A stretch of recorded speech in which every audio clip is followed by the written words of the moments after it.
Well, hello, and welcome to the Greater Rochester area in Oakland County. My name is Michael Weber, and I serve as the state representative for the Greater Rochester area. Prior to my service in the state legislature, I served for several years on the Rochester Hills City Council. And I can truly say that the Greater Rochester area and Oakland County have led the way in terms of being aggressive as it relates to retaining and growing jobs in order to have a healthy economy here in Southeast Michigan. I believe that the jobs package that the governor will sign here shortly will only enhance those efforts. Now, we will have the tools needed to compete with other states for large projects that will mean good paying jobs and careers right here in the state of Michigan. This will have a positive impact on our communities. So with that, I'd like to welcome the governor of the state of Michigan, Governor Rick Snyder, to Rochester Hills.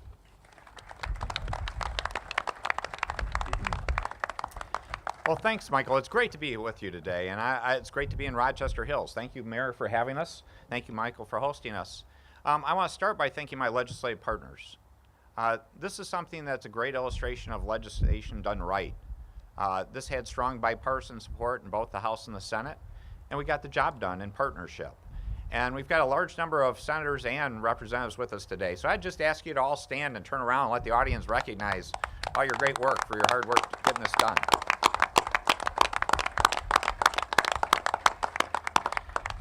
They only gave me 5 minutes, so I couldn't go through the whole list of all the wonderful people here, but it shows how well we're working together in an important case. This was not easy, but it got done. Part of the reason to do it here, too, is to look around, to look at a site that's been unused for a long time, and to use your imagination to say, what could be here? How many jobs could be here? How many families could be supported with what's on this parcel right here? And then to recognize there are other places around Michigan that are similar to this, and to look at a great opportunity. We should be proud in Michigan of what's happened over the past few years. We've created over 500,000 private sector jobs in just the last 6 years. Our unemployment rate's at 3.8%, far below the national average. And we've done that while at the same time our workforce in Michigan is now growing faster than the national average. Those are great successes. And we've had a lot of great tools to get things done. One thing we shouldn't forget, because we talk about large job opportunities here, is a lot of huge important opportunities for our families come from small and medium-sized businesses. And we're not walking away from that at all. So as we continue to emphasize small and medium-sized businesses and look at the great tools we already have in place, we were missing a tool for large opportunities. To say, can we bring these large opportunities from Michigan companies to Michigan or from anywhere in the world to have them say, this is the place to be? And the main reason they should be here is not just because of incentives. It's largely because of the talent in this state, the people of this state, the wonderful STEM talent, science, technology, engineering, math, the wonderful professional trades, and it's great to have the professional trades so well represented here from the construction trades on. It's a huge part of our future, and that's why employers do want to be in Michigan. But we also have to be realistic and recognize we're in a competitive environment with other states. These states have tools that we don't have, where essentially they provide resources to come into their jurisdictions. Now, my goal in terms of doing something like this, from my perspective, is I don't want us to have the biggest tool in terms of the largest incentive. We want to be competitive, though, and that's what this is about. And to do it in a way where it recognizes these can be abused if they're not done right, and to have safeguards to make sure that doesn't happen. And this legislation has those safeguards. This is about new jobs. This is about above average pay jobs. This is about jobs that have to be audited and verified with accountability and transparency. This is good legislation.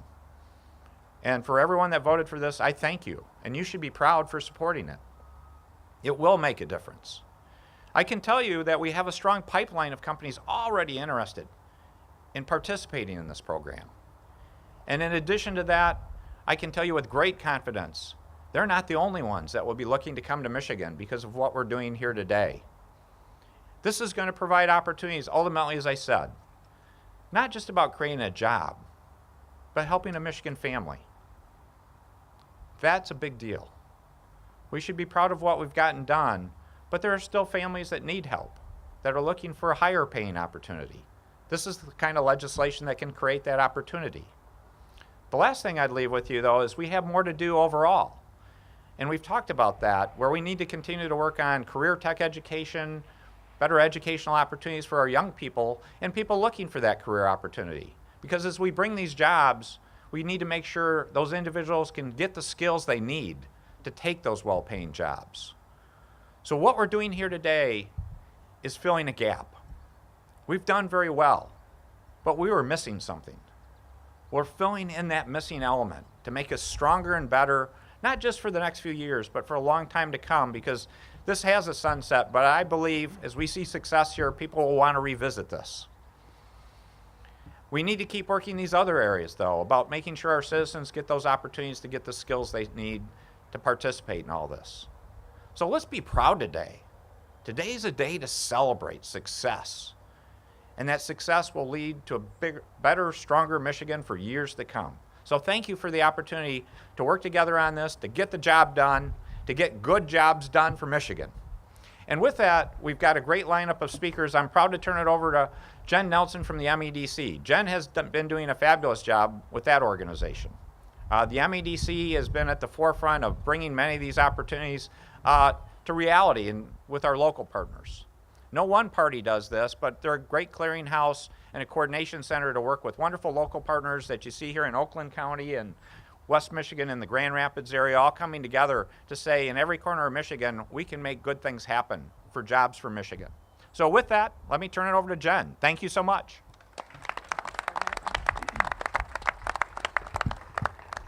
Good morning, everyone.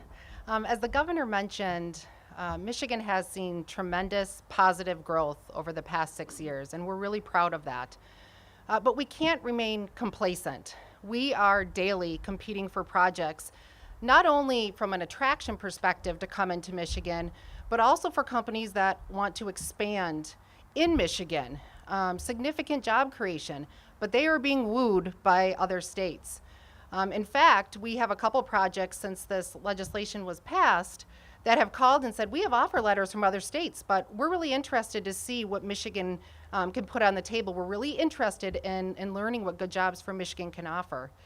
So we at the MEDC, we listened to our local economic development partners, many of who are here today, as well as our site consultants, who for the most part, 40% of the projects from an attraction perspective are vetted through site consultants and they're involved. Michigan needs to be at the table, and we need to have a competitive, transparent, accountable tool in order to be at the table. And not just come for dinner, but we need the dessert. That's what I've been saying to other companies and to states that are looking at Michigan. We are now in the game. So we appreciate all the support from our legislative partners, from our local economic developers, and we look forward to continued success for Michigan.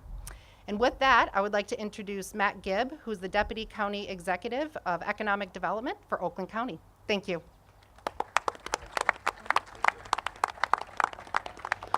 Good morning, everyone.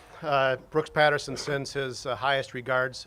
Many of you know that years ago he was in an automobile accident and he's recently had some surgery and he's walking better than he ever has in the last 5 years. And so those that know him, give him a little jibe to stay at that physical therapy. He sends his best. You know, projects like this that would benefit from a bill like this don't fall out of the sky. Throughout the state of Michigan, we have great friends and partners. Here in Rochester Hills, Pam Valentik and others are working every day to really showcase what we have to offer as a state and as a region here in Oakland County. The tools that come with a bill like this are very, very important. I remember 2 years ago getting the call that we had really created our own economic garden with a company called Fuyao Glass. And Fuyao is a great Chinese company that is the second largest automotive glass manufacturer in the world. And they started here in Oakland County with one person. And we grew them to about 400 people. And we were looking at the next advanced stage of doing a 2,000 person factory for automotive glass.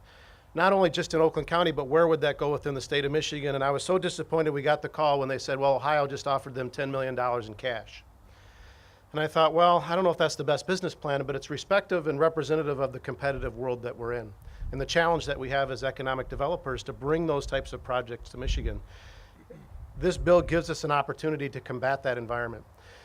Look at the site around you. What does it take to develop here? The governor said, imagine what could go here. As an economic developer, I will tell you, I look at it a little differently. I imagine what could go here, but then I see the wetland areas, and I know that the site has contamination because it's partially a former landfill. I know that because I played softball here many years ago and smelled the smell of that landfill. What's the complexity of bringing this site to life and bringing it out of the ground? And what does that cost really? This legislation allows us not just to throw cash at a company, but allows us to make business plans for those companies. Allows them to structure themselves not only in year 1, but in 10 years and 12 years so that they can grow here in Michigan. This is more than about landing 1 or 2 big companies to say, hooray, we did it. It's more about building a business case for the state of Michigan so that economic developers like myself can take on the challenge of complex sites, can layer in the great work that this legislator and others have done to give us other tools that help us with environmental issues, that help us with training and hiring, skilled worker training funds. All of those things are very, very important. And it gives us the opportunity to compete. And I'm hopeful, just as Jen Nelson, my good friend, said, that we are having the phones ring. We're hearing from companies that maybe said Michigan is not in play, and suddenly Michigan is in play. This legislation is that impactful. And think of the impact of bringing 1,500 jobs, or quite frankly, even the 250 or 500 job threshold to your community. What is the impact? I see my friends in the legislature. You know, Jim Tedder does such a great job. The impact of Clarkston, bringing 500 new jobs to Clarkston and Independence, or to Representative Kesto to Commerce Township. I mean, the impact of that and what it means for your community. So on behalf of the whole economic development community, we thank you. We thank the legislature. I thank the House and the Senate. I really thank the governor. He did a heavy, heavy lift in making this happen, seeing the vision of what could happen there. So to speak a little bit more about economic development and the impact of all of this, my good friend Birgit Close. Now, if you don't know Birgit, then you have your head in the sand. She is such a dynamic, outstanding economic development leader from the west side of the state to Grand Rapids. And even though I'm here in Oakland County, and I'll remind Birgit, we're the 9th wealthiest county in the United States. I'll just throw that out there a little bit. Despite that, Birgit is an outstanding leader. And to provide further remarks, Birgit Close. Thanks very much, Matt. Thank you. Good morning. I am so thrilled to be here with my friend Matt, the governor, thank you, and all of you. And I know he has a bottle of Rick Close sitting somewhere in the corner, right? There's champagne afterwards. But in all seriousness, I'm thrilled to be here. On behalf of the economic development community, I want to thank all of you in the legislature for doing a lot of heavy lifting on this bill. We know that this wasn't easy. But as Warren Buffett said about 25 years ago, someone is sitting in the shade today because someone planted a tree a long time ago. You were the tree planters today. And even though it was heavy lifting, you should be proud to know that as the state grows, you have given us a tool today to provide jobs for the people of the state of Michigan. Think about that. Nothing happens unless you have a good job. Nothing. So I want to thank you very much. I want to also thank the 3 senators, Schmidt, Stammes, and Beda, who unfortunately couldn't be here today, who started this in the Senate, and because they really were the early helpers in all of this. It's great to be here also with my friends in economic development. A lot of us compete against each other. We travel with the governor all over the world, but when it comes right down to it, we are competitors. Sometimes we are friends. Often we are friends. But we want the tools to be able to compete. And so we didn't just form a coalition amongst our economic development partners and other organizations. We became a team. I was talking to Shorty before this. We have never seen anything like it, where a group of different organizations pulled together this strongly to really make this happen. Unbelievable, truly amazing, and very something to be proud of. As Matt said, I'm the CEO for The Right Place. We are the regional economic development organization in Grand Rapids. I've had that job for almost 30 years. And why have I had this job for 30 years? They probably didn't want to get rid of me or something, I don't know. But I love this state. I love Michigan. I really do. And a success in Rochester Hills is a success for all of us, and a success in Grand Rapids is a success for all of us. Because what it does, it creates jobs for the people of Michigan. We have been very successful on the west side of the state. In fact, 2 weeks ago, we were named the fastest growing economy in the United States. Thank you very much. We've been on a lot of other lists. We've been on a lot of other lists of a great place to buy your first home, a great place for millennials to move, a great place to retire. But sometimes the list we don't make is the list of being looked at for a significant project. And that is what this legislation does today. It changes the trajectory. It makes us competitive. You've given us a tool that we haven't had heretofore. And Matt mentioned competitors.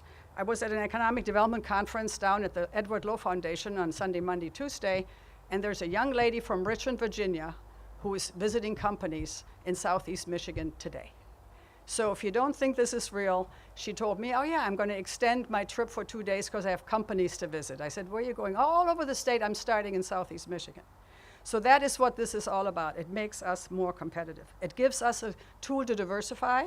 And this state is already very diverse. Our auto industry, food processing, agriculture, you name it, we are in it. But oftentimes we don't even know from a site selection perspective if we made the bucket list, if you will. So someone is looking at different states, and with our technology today, you can really figure out what we do, what we can offer, whether it's here, on the west side, on the north side, or on the UP. So we don't even know if we've been eliminated. What we want to do is stay on that list. So we can we can tell the story of Michigan and our other attributes, like the governor said, our labor, our partners. I have the mayor of Walker here today, Mark Heisinger, thank you. We cannot do this without partnerships, but give us the tools to use them. So this is what this does. And nothing, absolutely nothing starts without a good job. You can't buy the ticket to a Whitecaps game, our local baseball team, unless you have a good job. And this is what gives us the opportunity.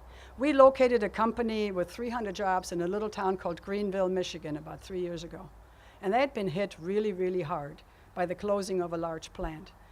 This job creation of 300 jobs in a small rural community in Michigan made a huge difference.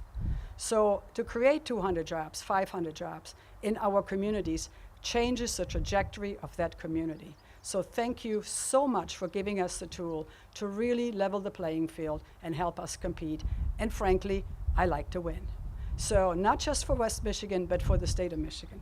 So now it gives me great pleasure to introduce another one of our partners, a wonderful partner, Patrick Gleason, actually known as Shorty. We're going to get together for lunch to talk about some other stuff.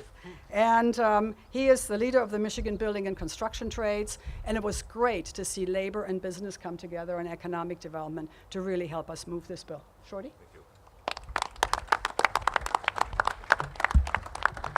Thank you, Birgit. And let me tell you something. When you work together, labor, management, it's nothing but good success. Governor, I certainly want to thank you once again for your great leadership in moving this forward. I certainly want to thank Representative Weber for the hosting of this event. And on behalf of the building trades, particularly Pat Devlin, Zane Walker, the 15 unions that make up the building trades, we represent over 100,000 people in this state. And I'm going to sit here and I'm going to look at every one of those representatives and senators that could make it here today. And let me tell you, you do a lot of important business, okay? But I hope you really understand that when you give somebody the opportunity to have a good paying job, there can't be anything more rewarding and more satisfactory than that. We've seen too much of unemployment. We've seen too much home foreclosures in this state. You are turning it around. Your leadership, each and every one of you. And you know what? I commend both the Democrats and the Republicans for putting all these issues aside and staying focused on the most important thing in this state, and that's a good paying job. Now, I want to just a little clarification here. The equipment that you see sitting here is not for backdrops. It certainly isn't for picture taking. We in the building trades look at it a little bit differently. We're waiting for the direct order by the governor of the state of Michigan, Governor Snyder, to give the order, start those engines. And here's what's going to happen. Let me just paint this scenario real quick. You know, we're talking, these bills are about the careers and everything that's going to happen. But let me tell you what's going to happen before that. That when those engines fire up, operating engineers are going to be starting with the land balancing. They're going to run the infrastructure, water, sewer, roads coming in. They're going to start on the footings. The carpenters and the laborers are going to come in, pour those fittings, the cement masons. Then you're going to see the bricklayers come in, start the block in the brick. Then you're going to see the ironworkers come in, sling the iron, race to the top to where they can go through their ceremony about putting the American flag in that evergreen at the end of that beam, signifying a topping out ceremony. You've got the mechanicals, the plumbers, the pipe fitters, the sprinkler fitters, the electricians. All this is going to happen. You have the roofers putting the enclosure. Once the building starts getting enclosed, you're going to see the painters and the glazers and everybody else coming together. Hundreds of jobs are going to be creating in the process here before one of those jobs get created by your bill. But let me mention this too. When I talk about all this going on behind us at some particular site in the state of Michigan, here's what you're going to see. Is what's going on off this project and other projects. It's all the suppliers for the construction industry, all your fabricators, HVAC systems.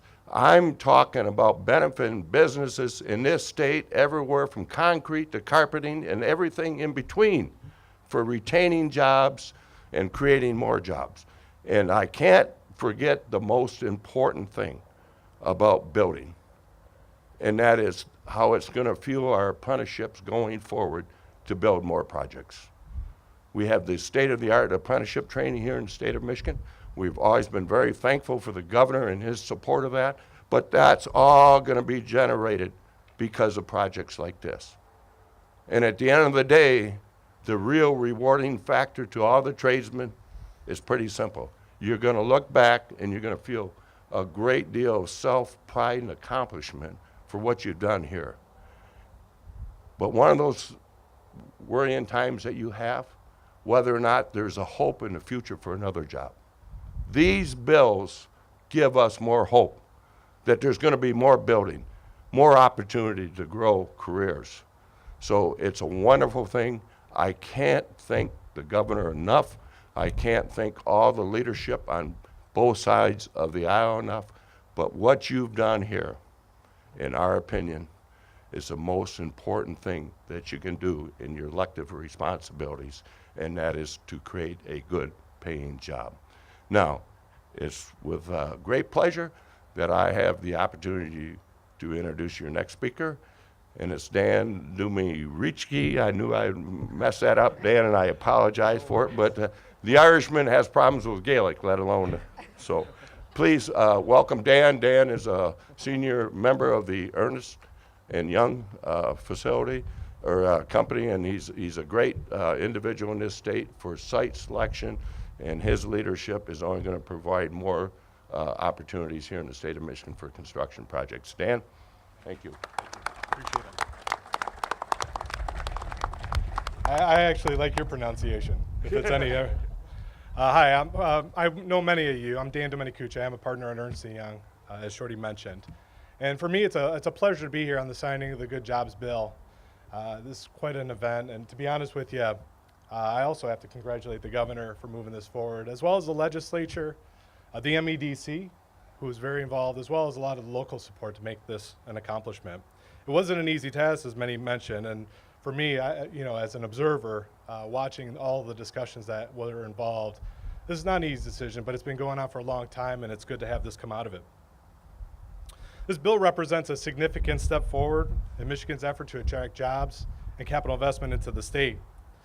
As a long-standing state and local tax practitioner, economic development incentive advisor, and site selection consultant, I know firsthand the importance of having a strong workforce, a favorable business climate, and the economic development tools they have at the ready when the time becomes necessary to compete.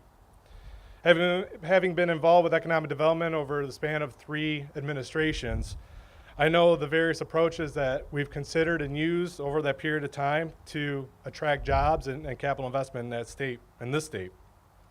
I know where we've succeeded. I know where we've lost. I also know where we never had the opportunity to sit at the table and have a discussion. And in the many years, we've had notable successes using economic development tools both in place and in the past. And other states have certainly elevated their game in order to compete.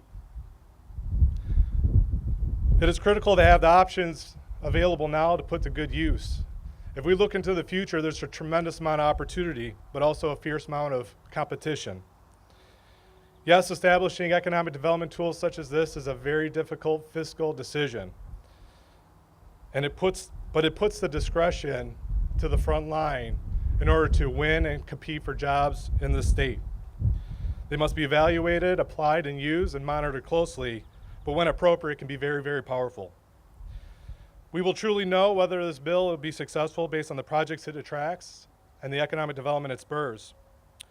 So today, we put the business community, the country, and the world on notice that Michigan is very much, has a strong economy, has a great favorable business climate, and now the aggressive tools it needs to go after business.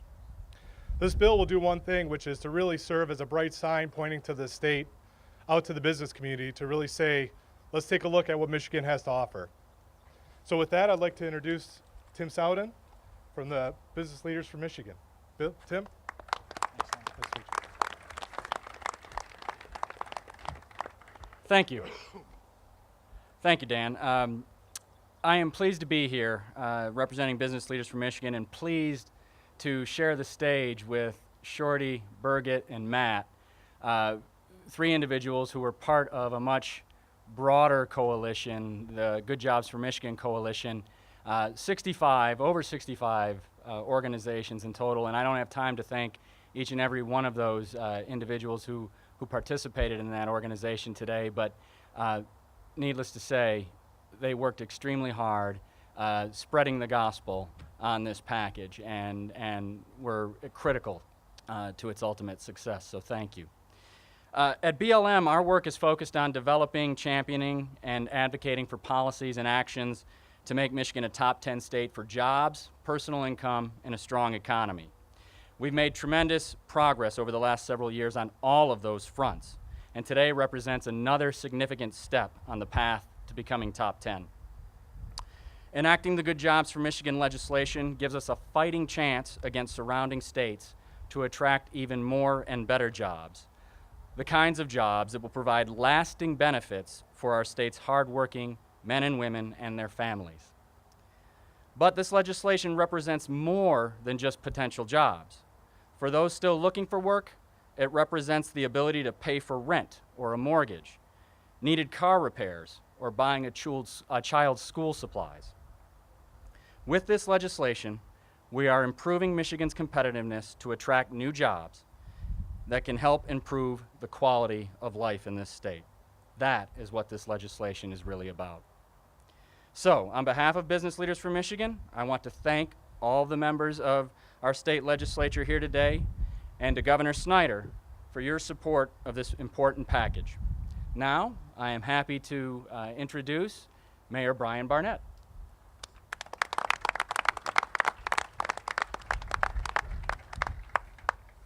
Good morning, and welcome to the governor's favorite city in the state of Michigan.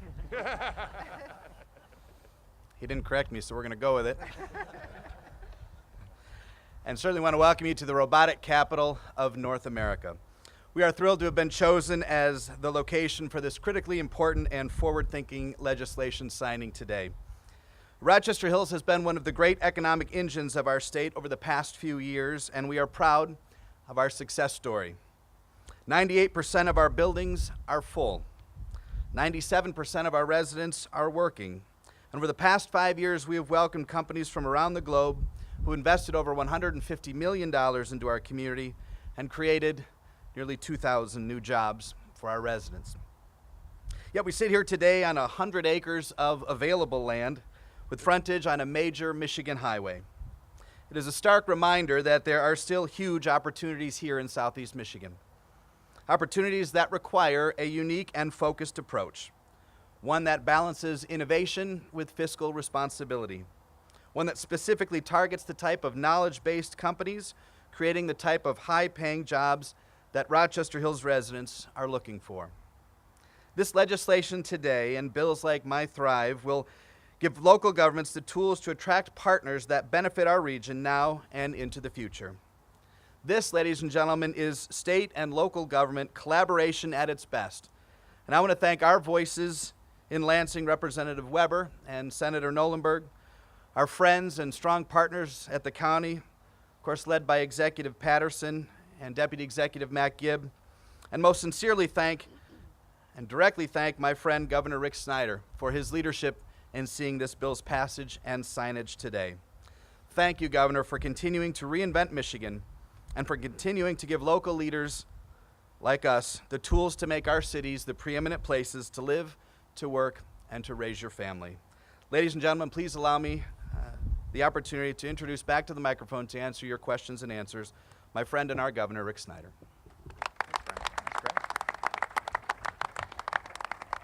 Well, thank you, Brian, for those great words. I'm going to open up for questions on topic and be happy to take a few before I sign the bill. The other thing I'd reinforce is I want to thank the coalition in particular. It was a great coalition that came together, very diverse, but very exciting and very cohesive. So thank you all to all the coalition members. Questions? Governor, talk about how difficult this was to get this bill through and what you want to say to lawmakers. Yeah, I'll repeat the question too. The question is how difficult this was and the challenges and what I'd like to share with lawmakers. What I would say is there were challenges in this legislation because philosophically some people believe there should be no incentives. One of the messages I tried to reinforce to those folk is in many cases I'm the person that actually helped lead the charge on eliminating some of our prior incentives because I didn't think they were appropriate. And I think you need to be practical and very thoughtful about how you use them. They can become situations that are inappropriate. And if you look at some of the history of Michigan, I think we reached those points. But I think we learned from those. And we made smart decisions on this package. And that's where I was happy to go through the list of things earlier about accountability, transparency, new jobs, above average pay. There's a whole list of safeguards and smart things that we did as part of this to recognize the fact that the other states are out there, in many cases without these safeguards, doing things. Let's do it the smart way. Let's lead in Michigan like we do on everything else. Lead with our talent, lead with the great supply base we have, lead with the wonderful people we have, and then talk about now we have the thing to get it closed are these practical tools to make sure we can compete, we can be at the table. Other questions? Did it come a little too late, Governor, for the Foxconn deal? We're hearing that Wisconsin might be the selection. Yeah, I wonder what took so long for that question to come out. There's a question, did it come too late with respect to there's a lot of public press accounts on a company called Foxconn. I cannot speak directly to that, but I can reference some of the press accounts. And what I would tell you is Foxconn, according to the press, is actively looking for multiple projects. So there are multiple set of projects out there, and if you look at those reports, Michigan has generally been listed and viewed as one of the leading contenders. I think that's nice to read in the press, and I'll stick with that. So what you read short term about one project or another project, you shouldn't conclude Michigan's not viewed very favorably. So you think that Michigan is still in the running? I can't specifically answer that question, but I think you can read between the leaves on this one.